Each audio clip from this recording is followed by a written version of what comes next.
हाँ जी, अस्सलाम वालेकुम। इस तरह है कि मैं अब तक आपको नाइन्थ केमिस्ट्री की चैप्टर नंबर 7 की कुछ डेफिनेशंस करवा चुका हूँ।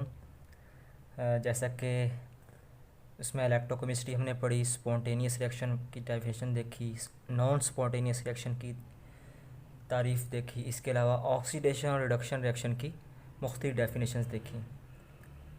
तो आज हम जो है ऑक्सीडेशन रिडक्शन रिएक्शन मतलब रिडॉक्स रिएक्शन को इन टर्म्स ऑफ लॉस और गेन ऑफ इलेक्ट्रॉन जो है समझने की कोशिश करेंगे एक एग्जांपल के थ्रू। ठीक है, तो देखें वो कहता है let us have an example to understand this concept. हम एक एग्जांपल देखने लगे हैं जिसमें हम रिडॉक्स रिएक्शन को समझेंगे इन टर्म्स ऑफ लॉस और gain of electron. A reaction between sodium metal and chlorine takes place in 3 steps। वो कहता है सोडियम मेटल और क्लोरीन के दरमियान जो रिएक्शन है उसको हम 3 स्टेप्स के ज़रिए समझने की कोशिश करेंगे। ठीक है, कितने स्टेप्स के ज़रिए? 3 स्टेप्स के थ्रू हम इसको समझने की कोशिश करेंगे, किसको? रिडॉक्स रिएक्शन को, इन टर्म्स ऑफ लॉस और gain of electron. First, sodium atom loses an electron to form sodium ion. सबसे पहले क्या होता है, सोडियम, हमें पता है सोडियम का एटॉमिक नंबर 11 है, इसके आखिरी शेल में एक इलेक्ट्रॉन होता है। तो सोडियम इलेक्ट्रॉन रिलीज़ कर देगा, लूज़ कर देगा, बाहर निकाल देगा और सोडियम आयन बना देगा, सोडियम आयन बना देगा। ठीक है, तो हमने पढ़ा था कि इलेक्ट्रॉन अगर निकल रहा हो तो ये कौन सा रिएक्शन होता है? ऑक्सीडेशन रिएक्शन होता है। Simultaneously this electron is accepted by the chlorine atom reduction process as chlorine atom needs 1 electron to complete its octet. As a result chlorine atom changes to chloride ion. हमें पता है जो chlorine है उसके आखिरी shell में 7 electron होते हैं। ठीक है, तो वो अपना ऑक्टेट मुकम्मल करने के लिए एक इलेक्ट्रॉन मज़ीद लेने की कोशिश करेगा। वो कहाँ से लेने की कोशिश करेगा? जो सोडियम ने एक इलेक्ट्रॉन निकाला है उसी एक इलेक्ट्रॉन को वो एक्सेप्ट करने की कोशिश करेगा। ठीक है, तो क्लोरीन एटम जो है, सोडियम ने जो एक इलेक्ट्रॉन निकाला था उस इलेक्ट्रॉन को एक्सेप्ट करेगा और एक्सेप्ट करने के बाद क्या बनाएगा? क्लोराइड आयन बना देगा। ठीक है, ऊपर वाले रिएक्शन में अगर आप गौर करें क्या हुआ है, इलेक्ट्रॉन निकला है तो ये क्या हो गया? ऑक्सीडेशन रिएक्शन हो गया।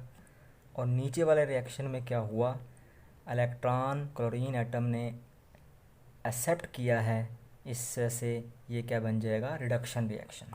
ठीक है, तो इलेक्ट्रॉन का निकल जाना ऑक्सीडेशन, इलेक्ट्रॉन का कबूल हो जाना reduction reaction. Ultimately both these ions attract each other to form sodium chloride. तो देखें ये सोडियम आयन और क्लोराइड आयन, एक पर पॉजिटिव चार्ज है और एक पर नेगेटिव चार्ज है, ये दोनों एक दूसरे को अट्रैक्ट करेंगे और क्या बनाने की कोशिश करेंगे? सोडियम क्लोराइड बनाने की कोशिश करेंगे। ठीक है, अब तक हम 2 स्टेप कर चुके हैं और हमने अब जो है तीसरे स्टेप की तरफ जाना है। Complete redox reaction is the sum of oxidation and reduction reaction between the sodium and chlorine atom. It is represented as. हमने क्या काम करना है? इन 2 रिएक्शंस को अब आपस में मिलाना है। ठीक है, इस पर क्या होगा अभी आगे जाके आपको पता चल जाएगा। ये देखें, हमने जब मिलाया, इन 2 रिएक्शन को मिलाएंगे, सम करेंगे, देखें मैथमेटिकली ये एक इलेक्ट्रॉन इस एक इलेक्ट्रॉन से कैंसिल हो जाएगा। ठीक है, यहाँ पे मेरे पास बचेगा Na और यहाँ बचेगा Cl। ठीक है, ये देखें Na और Cl, यहाँ बचेगा Na प्लस और Cl माइनस। ये देखें Na प्लस और Cl माइनस। हमने इन 2 रिएक्शंस को मिलाया, इलेक्ट्रॉन को इलेक्ट्रॉन से काट दिया। ठीक है, हमें पता है पॉजिटिव चार्ज नेगेटिव चार्ज को खींचता है, अट्रैक्ट करता है, तो ये आपस में मिलके क्या बना देंगे, सोडियम क्लोराइड बना देंगे। तो हमें साफ पता लगा कि एक इलेक्ट्रॉन जब सोडियम ने लूज़ किया है, ठीक है, तो ये कौन सा रिएक्शन हो गया, ऑक्सीडेशन रिएक्शन हो गया। और इस तरीके से क्लोरीन ने एक इलेक्ट्रॉन एक्सेप्ट किया है, ठीक है, तभी Cl- बना है, ये इस पर नेगेटिव चार्ज आया है, ठीक है, इसी वजह से ये क्या कहलाएगा, रिडक्शन रिएक्शन कहलाएगा, ठीक है। तो ये हो गया हमारे पास तीसरा स्टेप। वो कहता है keep in mind element exist as chlorine molecule not as chlorine atom. तो कहता है कि जी हमारे पास जो क्लोरीन एटम है ये मॉलिक्यूल की सूरत में होता है, ये एटम की सूरत में नहीं होता। तो हमने इक्वेशन को बैलेंस रखना है। क्लोरीन को हमने 2 कर दिया, जो कि उसने कहा एटम की सूरत में ये नहीं होता, ये होता है मॉलिक्यूल की सूरत में, ठीक है। तो हमने इसको कर दिया Cl2। और इक्वेशन को बैलेंस करने के लिए दोनों तरफ हमने क्या काम कर दिया, 2 से मल्टीप्लाई कर दिया, यहाँ पे भी 2 से मल्टीप्लाई कर दिया, यहाँ पे भी 2 से मल्टीप्लाई कर दिया। और चूँकि क्लोरीन यहाँ पे 2 थे तो यहाँ पे भी हमने 2 लिख दिया, ठीक है। चूँकि अब 2 हमारे पास एटम बन रहे हैं, ठीक है, ये आपको नज़र आ रहे हैं।